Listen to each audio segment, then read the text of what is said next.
Let's move on to the personal tax front. I think it is one thing that has really wowed everyone, wowed the middle class, your core vote bank also of the BJP. You want, obviously, people to move to the new tax regime. So by when will you then look at phasing out 80C and 80D deductions? Because, that's really the core of investments, healthcare. When will this happen? What is your time frame to sort of move to the new tax regime entirely? No, I'm not given myself a time frame.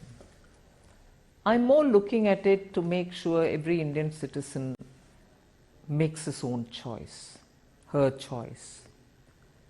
It's one thing for me to say I'm bringing in a better system, which is going to be less complicated, in fact, least complicated, which also is going to give you a rate which is going to be reasonable for each one of our levels of income, and make it attractive, therefore, for compliance and also for the rate. I pay less tax there.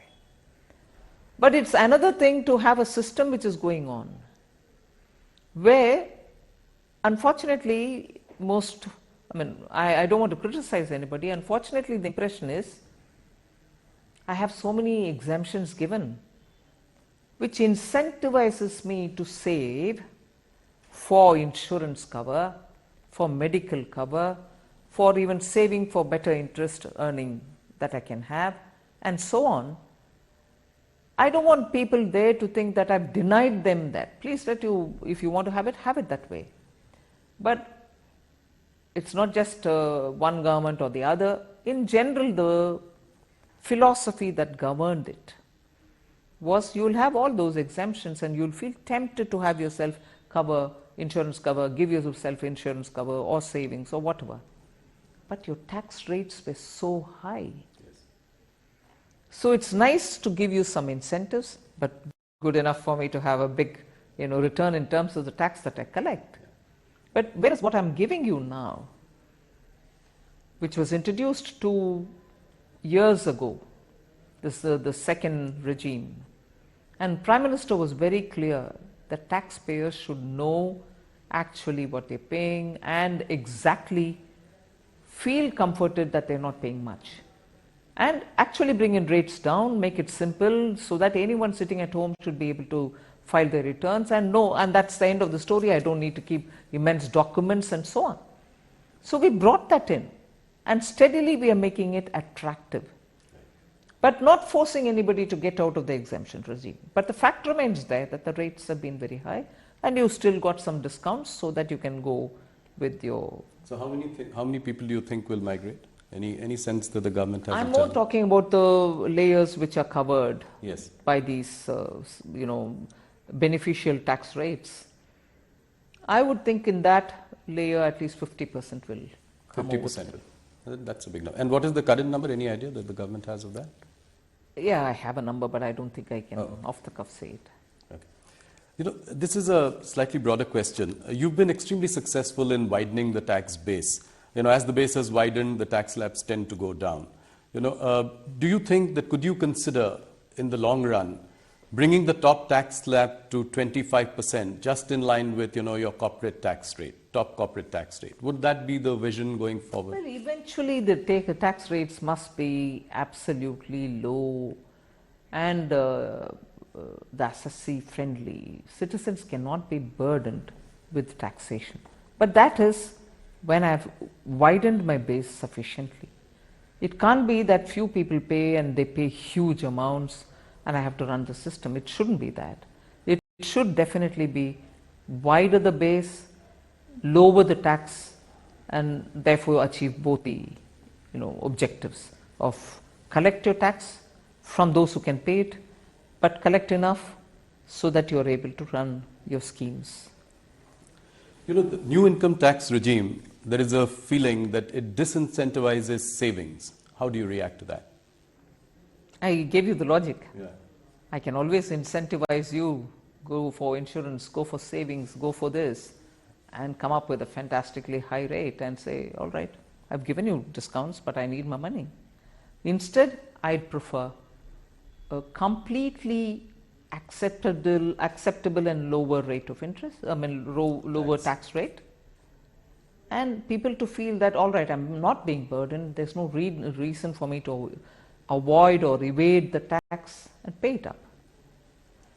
And you have the choice of deciding your own saving instrument, right? You're not... I was going to say, I'm on the side, or I belong to that school of thought which says, if the taxpayer is left with more money in his hand because we collect less tax, I would think that he's the best judge to decide where he has to put his money, and he doesn't need an incentive to run his family or to protect them from ill health or to, not bother about his future, save for future and so on.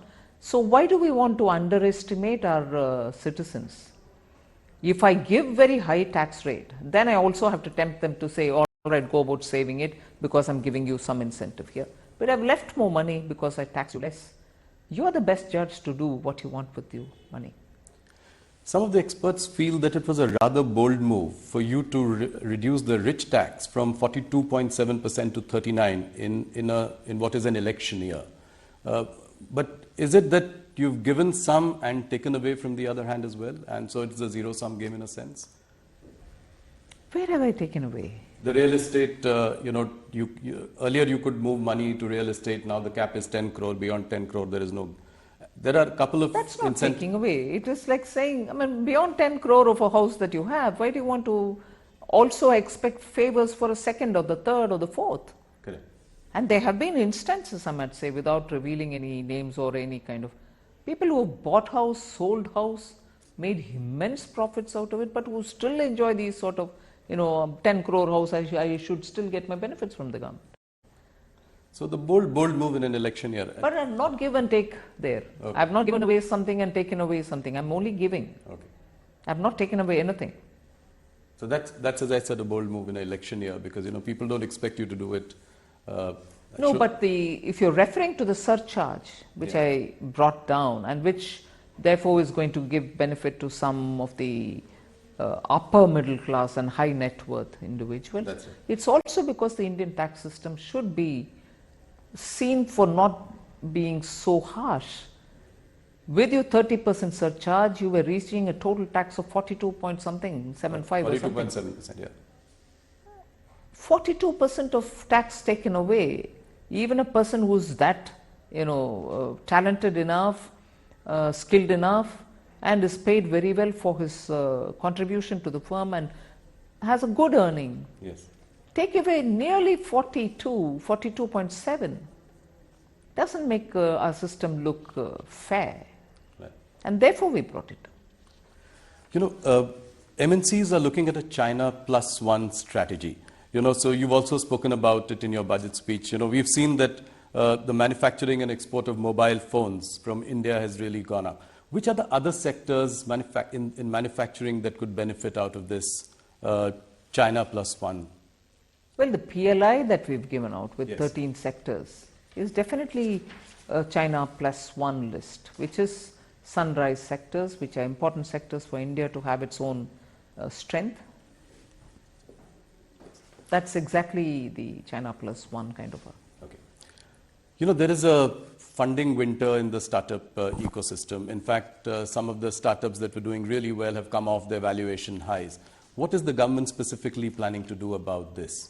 This government has done a lot for the startup community in the last few years. So what next? What would you do? I think the funding is also waiting to see more innovative startups claim for the next stage. It's not as if it's a funding winter, or it's not now a scarcity of funds. It's more funds seeing the opportunity that is available for them. And they want to look at better options also, even among the startups. Right. And India, which started in 2016 in a major push, I'm sure startups existed before, but the push happened with the Honorable Prime Minister in 2016 announcing a policy and subsequently coming up year after year some concession.